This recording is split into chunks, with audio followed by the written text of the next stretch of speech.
So here we are on my new review set, looking at the Red Frame Stray all built up, and well, it is pretty darn awesome. It's been a few months since I built this figure, but I still think everything about this is just really well done. As you can see, the detailing is incredible. It's much closer to the master grade than to the high grade. It's got the two-shade color thing. If you look at the shoulder there, the top part's a darker gray, the kneecap's a darker gray. There's multiple reds, as you can see there. That middle hinge part with the hand on it's darker than the rest of the frame. And if you look at things like the head, it's just beautifully detailed.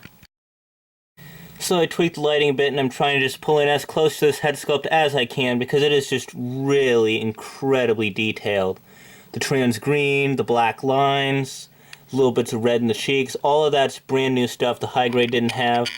And it is really like a little mini master grade, but it's actually built quite differently. The frame is of course all pre-built since it is a real grade. And those little red dots in the chest, this is the only version other than the perfect grade, as far as I know, where those are physical plastic and not stickers. On the master grade they're stickers, on the high grade they're stickers. Here, those are actual bits of plastic showing through from the inner frame. And as you can see, the chest vents there are also very nicely detailed. Again, I apologize, the figure's a bit dusty since it's been sitting on a shelf for about a month since I've way procrastinated reviewing this. Now, the only thing I can really see wrong with it is if you look in the waist, it's kind of empty and hollow there, and that's very visible. But really, that's pretty much it. I mean, if I swing this around to the back, you can see the vents there are nice, the backpack's detailed, he's got his beam sabers there, but we'll get into that later. Go down to the butt skirt, that's nice. He's got the white stripes down the back of the legs that were not present on the high grade, and those parts there on the back, those middle sections, are actually part of the frame. They're pre-built into it. I kind of showed that off a bit in the unboxing part, but those are just right on there on the frame. And the feet are great. Sword's great. It does use that ugly gold color, but I'm just going to pop some gold paint on that once I'm done with this video, and it should look just nice. Not sure if I'm going to do anything with the handle. There's some nice sort of lashing detail there, but there's no color on it, of course. But overall, this is really nicely detailed. I'm liking it a lot. Now, I've taken off the sword for a second so we can go over articulation. One thing I'll notice, just like on the master grade, the crest has a tendency to droop down when you touch the head, but it's not too bad. Head can look up about that far, down about that far. Can rotate all the way around, I think.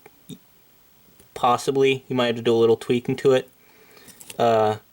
It does tilt this way a bit, and it is, of course, a little chickeny, but not... Oh, no, there's some decent chicken there.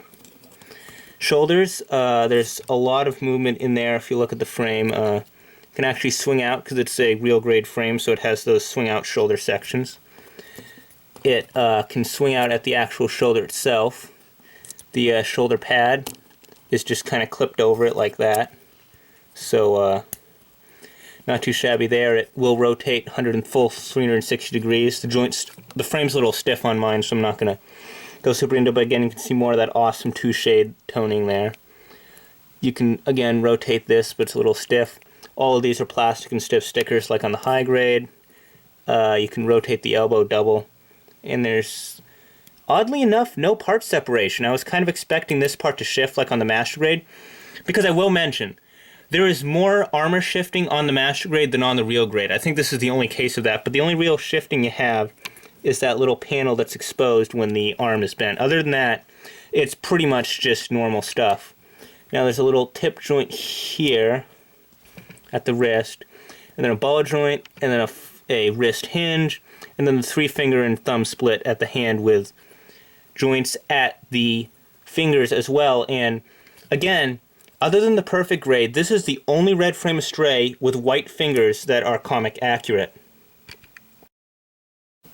Moving on down to the torso, this is where things get a little funky. I will mention quickly that he does have an opening chest compartment for the pilot, and as you can see, I did knock loose a little bit of his chest armor there. And the looseness of that little piece of armor is definitely a downside, but overall, it's pretty good. It's certainly a lot easier to get open than the master grade cockpit. While I love the design of that, the fact that you had to like pull up the torso like that was just really kind of not pleasant, because it was really uncomfortable to do, because it felt like you were going to just rip the figure in half each time you do it. At least that's how it was with me. Some people probably were perfectly fine with it. Anyway, he's got a bit of rocking side to side. He's got a bit of forward and back, and he's got a swivel here. But what's interesting is the waist section, the way it's built, is kind of odd. So taking the liberty of removing one of his legs so you can see the mechanism, but basically there's like a swinging hinge mechanism in there, and when you swing this forward, it swings that forward like that, so his torso is tipped now as opposed to how it was before. And once you tip that, if you tip it far enough forwards, you can actually manipulate the previously frozen back skirts. The side skirts also move. They're on little swivelly things. They can hinge outwards, which I don't believe the Master Grade could do, and they could swing around this way, which I don't see a whole lot of use to. These are on joints, and they can move all the way around, do whatever you want them to, but they don't get in the way of the legs too much, so I don't find myself using them that often. So moving on down to the hips, we got forward to about here, and then if you tweak this a bit, you can get it a little bit higher, but that's not bad. Back is pretty great, definitely better than average, not amazing, but still. All the way out without even touching these. I really don't know why they made them move at all, because they really don't have to. And then back down, and there's not a 90-degree swivel. The swivel is only like this. Like this is that's as much swivel between his legs as you're going to get. There's not a lot there. But his knees have that awesome, awesome splitting armor. And his thigh armor shifts down a bit. Now, what I found when I was assembling both leg assemblies is that the slider up here tends to jam. So you have to be careful when you're putting it back, like right here. It kind of jammed up there, but then sort of slide forward. And you just have to be careful with that, because I could definitely see you breaking the frame on this if you're not careful. But there's another bit of shifting armor here in the ankle joint, where the upper ankle joint actually causes that back spinal section to move, which is very awesome. And I didn't even know that was a joint until I actually thought I broke it, but then I realized that that's supposed to be like a little hinge there. And then there's a ball joint below it with a hinge that's super stiff because they don't use that much, but he has crazy ankle tilt. Like, I think you could probably get it a little farther than that if you wanted to, but I'm not going to stress it too much. His armor's kind of hinged, but it's just hinged. It's not like a full floating joint. His toe can bend down a bit and up quite a bit. It's just the level of articulation you'd expect from a basically unrestricted real grade. It's pretty awesome. So moving on to accessories, we have either the Gerber Straight or the Tiger Pierce. I'm not sure which one this is. But yeah, it's in its sheath. You saw it on his leg earlier. Comes out of the sheath. Beautiful chrome blade, just like the Master Grade. I don't put it all the way into the sheath because I did see a video where somebody actually broke the handle part off because this part got jammed in the thing, so I'm going to be super careful with it. There's a lot of sculpted detail here, not a lot of color work, I am going to admit. I'm going to probably go through there with some kind of lining marker.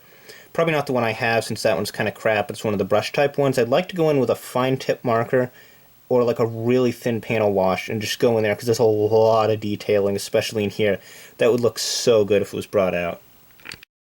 And just like on the Master Grade, there's a hole in the side of his leg and a peg on the side of the scabbard, and you just pop it on and it sits right like that.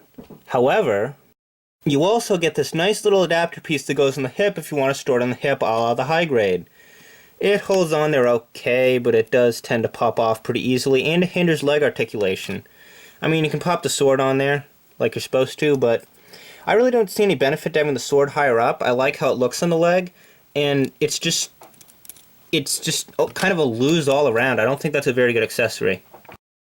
Next up, we have what is literally the same shield that came with the Strike. It's on a new runner, but it's the exact same shield. Got the same armature attaching it with the same ball joint and hinge mechanism. You got a nice handle that pops out here so we can hold it. And it looks pretty cool attached to the figure. However, it kind of sits high up off the arm because of how thin the arms from the Astray are. So that means his hand has to kind of be tilted back a bit to grab the handle. And there's a bit of a gap there, but overall I think that's a pretty minor issue. I mean, it's a pretty awesome shield. I always like the Strike shield, and it's a welcome addition on any kit. Next up, we have the rifle. It's pretty awesome. It's got just every detail you could want. Handle moves. The scope is trans-green, but you're never going to see that. It's so far buried in there. Kind of a pointless detail. It's got a tab for pegging into his hand. Or you could just put it in the grip grasping hands, because that's what I do. By the way, you get a whole handful, literally, handful of hands. I never use these. I think the hands he has, the articulated ones, are awesome. These ones don't have white fingers. I don't like them. They're fixed position, and I think every single one of his weapons can be held just fine with his articulated hands, and they were kind of an unnecessary addition. As you can see, he has no problems holding the rifle, and even with the pretty much zero amount of effort I put into this pose, he still looks really awesome. But if you're feeling your Stray needs to do some melee combat, you can just flip the shield to the back like so. It just hinges around to the back. You can take the gun, and there's a little peg on the side and a hole right there in the back, and you just pop it on. It's a little loose, but it holds perfectly okay. Then you just take these beam sabers back here, and you pop them out, but you don't actually put them in his hands, because these are smooth beam sabers with no peg. You're going to want to reach into your parts bag and get the ones that have the peg on the side, because those attach into the hands, assuming you're using the weapon holding hands, because you can actually pull these off with the gripping hands, even though they have no peg, and quite frankly they look better. And I've never been a fan of the two-type beam saber things from real grades. I think they just always seem kind of redundant. So yeah, just stick with these ones. They're awesome. The Red Frame Stray comes with new mold beam sabers that are right there on the sprue, and I should mention that they are absolutely gorgeous. They got a nice flat blade, and I just love that rippling effect in the bottom. It just looks so nice. They're probably my favorite beam saber blades I've seen on a non-master grade. And with beam sabers in hand, he just looks all kinds of awesome. I love the beam sabers almost as much as the katana, which is unusual because on the other high grade, not so much. The beam sabers are kind of bland, and the katana was just pretty cool. But this way, there's really no bad way to display this guy. You also get a little tiny white figure of the pilot Loguele, and as you can see him there chilling out to the right here. He's the white one on the right, the other one's Shin from the Destiny, and then you got some good old Zeon soldiers. As you can see, he fits in nicely with the rest of them, and he is just a nice little addition. I like how he's kind of got his cloak slung over his shoulder, gives him a little personality, but I cannot imagine having to paint this thing. That would be a nightmare. And finally, there's a stand connector like basically every real grade ever has. It's nothing really special or fancy, it's just there and it does its job.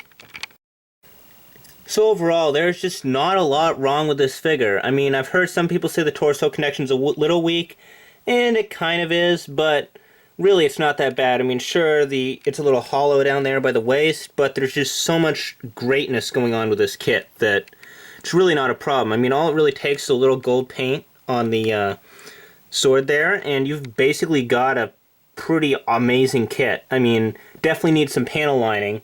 It does come with that big old set of stickers I showed you there in the beginning. I am probably never going to put those on because I had some seriously bad experiences with that Destiny Gundam trying to put those stickers on, and I'm never going to do that ever again. But yes, this has just been absolutely amazing. I'm sorry it took so long to get this out, but I kind of built this figure and then just sort of set it off to the side. But putting it back all together, popping out the other accessories, because I literally just took the hands off that weren't the articulated hands like 5 minutes before this review. I had them on the runner for so long because just he's fine with these hands. I really don't think he needed alternate hands at all. But they're still a nice bonus, and nothing's really lost by including them. Same thing with the pegged-in beam saber handles. They're nice, but they aren't needed, but they're not harming anything. Really, this is just an all-around great kit. I strongly recommend it. And just before we go, here is one real quick shot of him with the rest of his Astray brethren. The high-grade Red Frame Astray with Flight Unit, which is still a great kit, even though the other two are way better than it. It's still not that bad. I personally enjoyed it. You can see I've done a little bit of paint work to it on like the knuckles and stuff. The real grade, which is probably the best out of the three in my opinion, and the master grade, which has its problems, and I'd say is probably the weakest out of the three for me, just because those arms just do not like to stay together, and the tactical arms, they could have executed a little better. I mean, I love it, but it still could have been way better. Overall, there's really no way to go wrong when you're looking for a Red Frame Astray, but the real grade is definitely the way to go. I'm Second Soundwave, and next time you see me, well, who knows what we'll be reviewing. See you then.